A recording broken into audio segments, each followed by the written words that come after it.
It is game one of the final series of the regular season. Should have been on opening day, but the lockout hindered that. Instead, we get to watch Aaron Judge go for number 62 and Luis Severino tune up for the postseason. My recap, your reactions coming up next.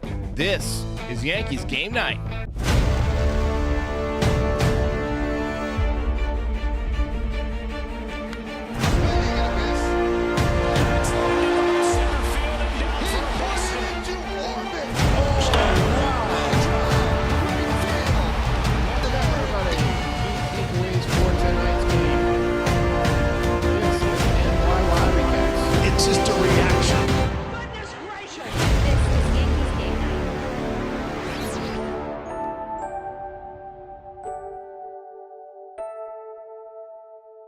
Quick programming note, tune in this Wednesday night at 9:30 p.m. for the world premiere of Chasing History, the Aaron Judge documentary about his amazing season produced by this channel, featuring a ton of other content creators and Yankees personalities.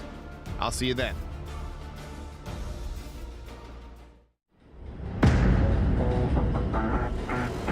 All right.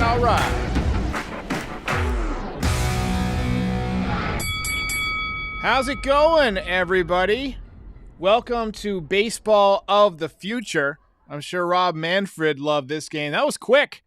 This game started at 7 o'clock. It is 9:41. This might be the earliest recap of the year for a game that started at 7 p.m. Eastern. We almost had history tonight, and I'm not talking about Aaron Judge. Luis Severino with 7 no-hit innings before he had to come out of the game with 94 pitches. We'll get to that. Hell of a job by Luis Severino. But first, the traveling Aaron Judge show moved to Arlington, Texas tonight, a place where it should have never been. The game you watched was supposed to be played in March, but thanks to the lockout, it got moved to the end of the season. His final game should have been against Baltimore in the Bronx just a couple of days ago. But here we are. Judge went, I think, 1 for 4 tonight, but no home runs. He did strike out. He's hitting .311, 1.112 OPS. First at bat, he grounded out weakly, and then he lined into a double play his second at bat. He smoked it. He smoked it. But they say in baseball it kind of evens out, right? And the next time, he kind of check swung, made contact, and got a base hit. Beat it out. Infield single. Doesn't get a lot of infield singles. Struck out in his fourth at bat and was left stranded in the 9th inning. There is a double header tomorrow. I'm only going to do one recap, so if Judge homers in game 1, we'll have a recap. If not, we'll talk about all of it after game 2. Good news on Ron Marinaccio. We saw him leave the game on Sunday afternoon, but it's just shin soreness, so he's going to be fine. Also, Gleyber Torres was scratched tonight with a sickness, an illness. So nothing to be too worried about. Just keep the hell away from the rest of the team. Just keep away from them. Tonight's game was all about Luis Severino. It was about Judge, but the actual on-field action was all about Luis Severino. Final regular season appearance, and he was so encouraging. He was pounding the strike zone all night. He was relaxed. His changeup was filthy. His fastball was 99, 100 miles an hour with regularity. All of the StatCast metrics, which I'm just learning some of these intricate metrics about like spin rate and things like that. They all look normal, but David Cohn, who's our liaison to the nerds of the world, filled us in. Everything was normal. He looked like he was in mid-season form. He was a buzzsaw. 7 no-hit innings, faced the minimum, 21 batters with 7 strikeouts and 1 walk. Doesn't get much better than that. Let's hear it for Louie.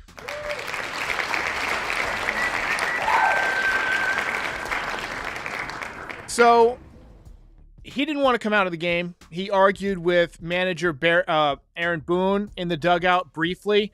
Boone was trying to tell him, look, I got to take you out. I can't afford to lose you. I can't push you beyond and have you get hurt. I know it's a no-hitter, but Luis Severino didn't want to even acknowledge him. Didn't even want to look at him. Didn't acknowledge his authority. He wanted another slate of electors in here to make this decision. And he, ultimately is going to be pissed off about it, but it's for the best. The Yankees were not concerned with the no-hitter. It's just bookkeeping. It's just a little bit of history. Hit the Rangers last year. Nobody cares. It's about keeping this guy healthy. They have a $15 million option on him for next year. The Yankees are going to exercise that. He finished the season with a 3.18 ERA, and he's probably going to be your number 3 pitcher in the playoffs. Absolutely huge for him to be healthy going into the playoffs. Now, if only we could get Garrett Cole to give up maybe less than 3 home runs a game, we might be okay. Second rim shot of the night. Rangers got their first hit in the 8th inning off of Miguel Castro, who was making his return from the injured list. He was just throwing batting practice, essentially. Shows you the Yankees didn't really care about the win either. That stuff is for the fans, who coincidentally pay the bills. DJ LeMahieu was back in the lineup today after a day off. He scorched a line drive single in the first inning, or in his first at bat, rather. I think it was the first inning. Probably the hardest ball he's hit in 6 weeks. He started the game at first base. Eventually, he came out after 3 at-bats. Oswaldo Cabrera took over as the pinch runner for him. Artificial turf. I don't know why. You've got a retractable roof, and you don't want to re-injure that foot. Kyle Higashioka knocked in a run to put the Yankees on the board in the 5th inning. He continues to be red hot. He continues to look fantastic. And it's great that Josh Donaldson gave him those hitting lessons in spring training. You remember how hot he was in spring training? He hit 7 home runs. He credited it to hitting lessons that he had been taking from Josh Donaldson. Well, get this. It worked. They're both hitting .226. Love it. Yankees hit into 6 double plays tonight in 6 consecutive innings. Marwin Gonzalez picked up a solo home run in the top of the 8th to make it 2-0 Yankees. And then after Judge struck out, Giancarlo Stanton. That ball is high. It is far. It is gone. Number 30. And Veritas Invicta says, good to see Stanton getting his stroke back. And I agree. I wholeheartedly agree. Absolutely. Hey. 30th dinger for Giancarlo. I told you he'd get there. Yanks hang on to win their 98th game of the season. Take it away, Mr. John Sterling. Ball game over. Yankees win. Yankees win.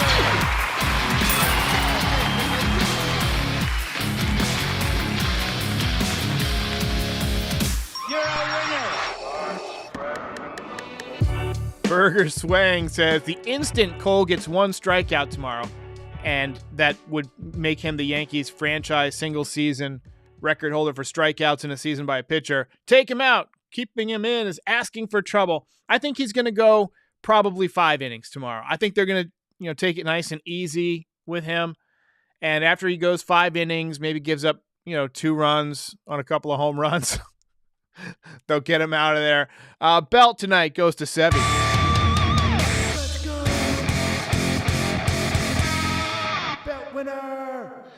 Oh, man. Not So Family Fun Vision says, we were so close to the double play record. I was disappointed we didn't get it.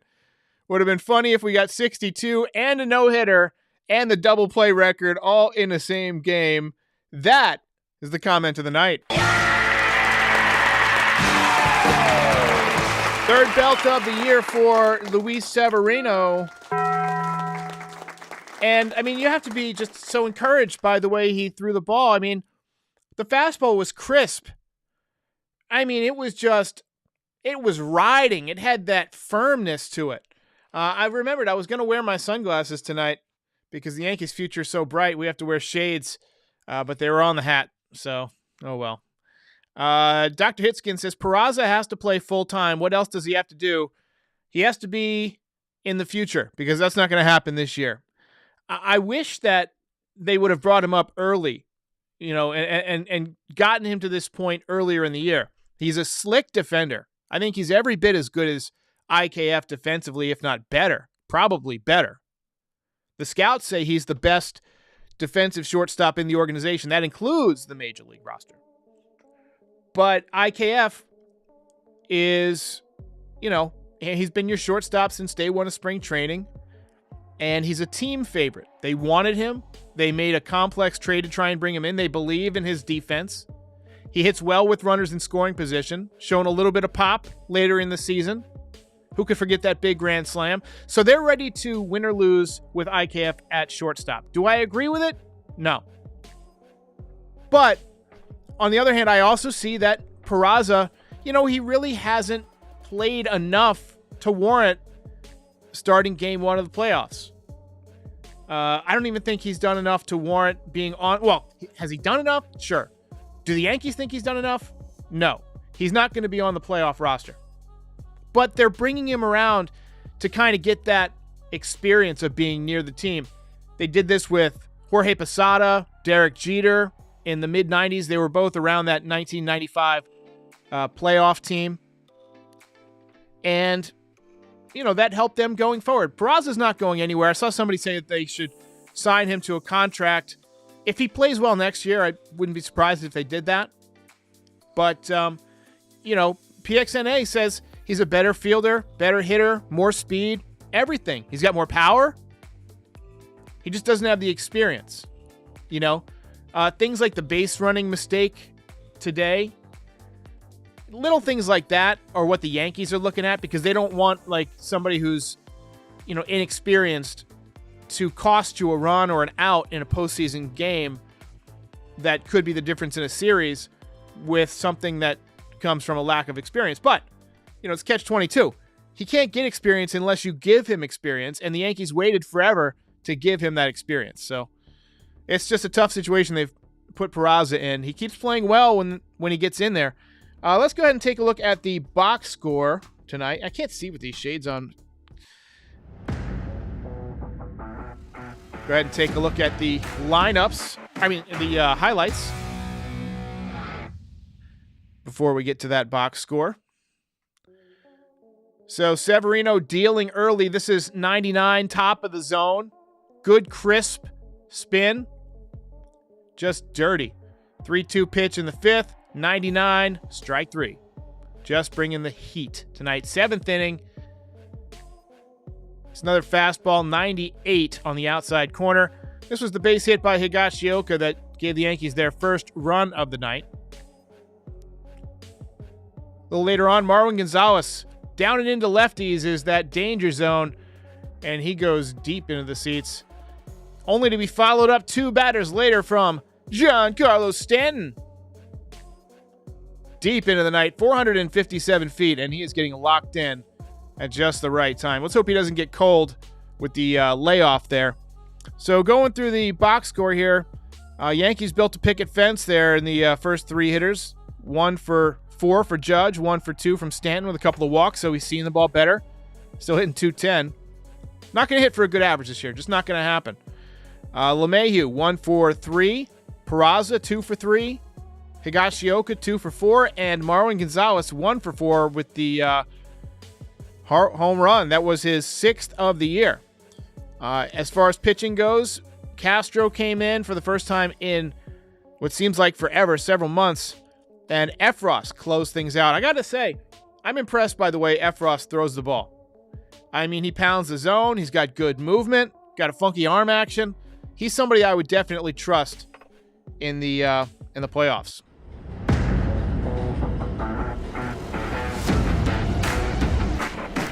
Alejandro with the dono. Appreciate that, my friend.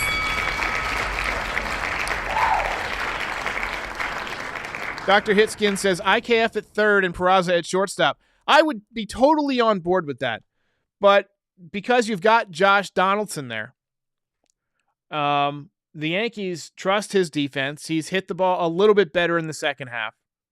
I don't have any stats to confirm that. It just seems like it. I know he had the walk-off grand slam. He hit well in Boston that one series. I think he's got 2 grand slams this year.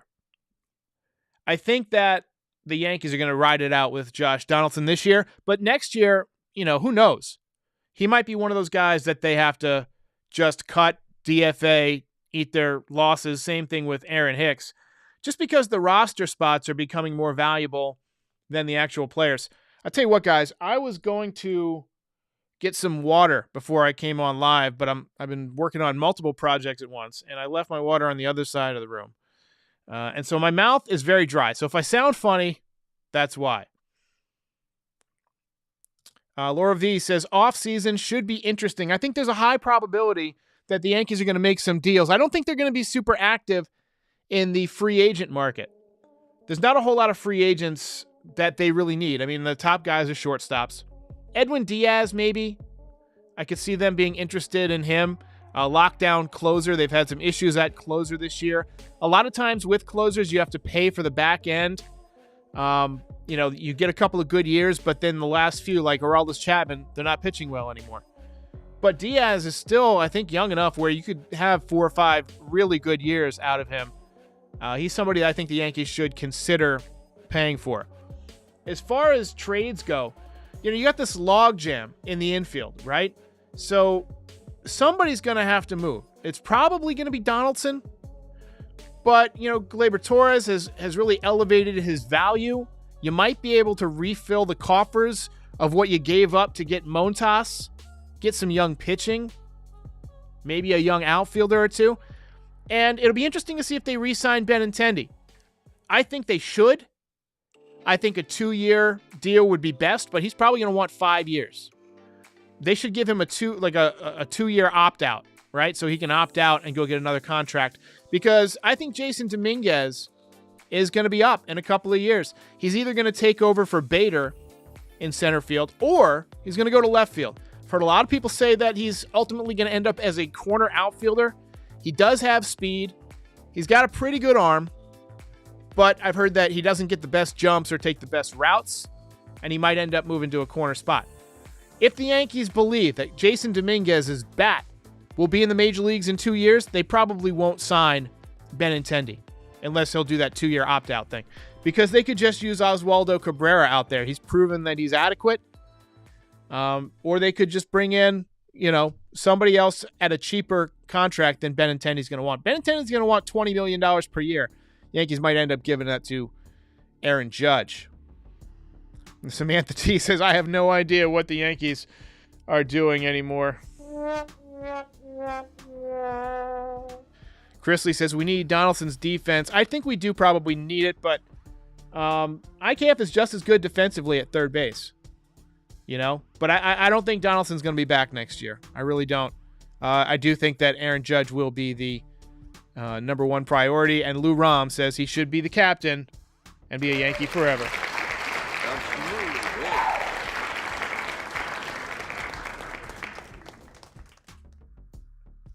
Al Liddy says, let's talk about the playoff rotation. Cole, Nestor, Severino, Herman. I think number 4 is probably going to go to Jameson Taillon. I mean, Jameson Taillon is 13-4. He's pitched really well over the last couple of starts. He's gotten stronger. I could see Domingo Herman getting that start, but Domingo Stuff also plays well out of the bullpen because he's a swing and miss guy. Whereas Taillon, not necessarily a swing and miss guy. He's more of a control pitcher. So I do think that number 1, 2, and 3 are going to be Cole, Cortez, and Severino. And I tell you what, that's the best 2-3 in the American League, in my opinion. So I think Taillon, really deserves a look at that number 4 spot. Anthony Segura in agreement.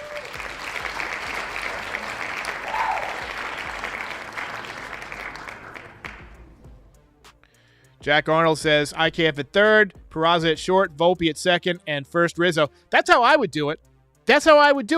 But then you don't have Gleyber Torres. If you do it that way, then you have to find a trade route for Gleyber Torres. What do you trade Gleyber Torres for? What do you need? You need pitching depth. The Yankees are not great at developing young starting pitching.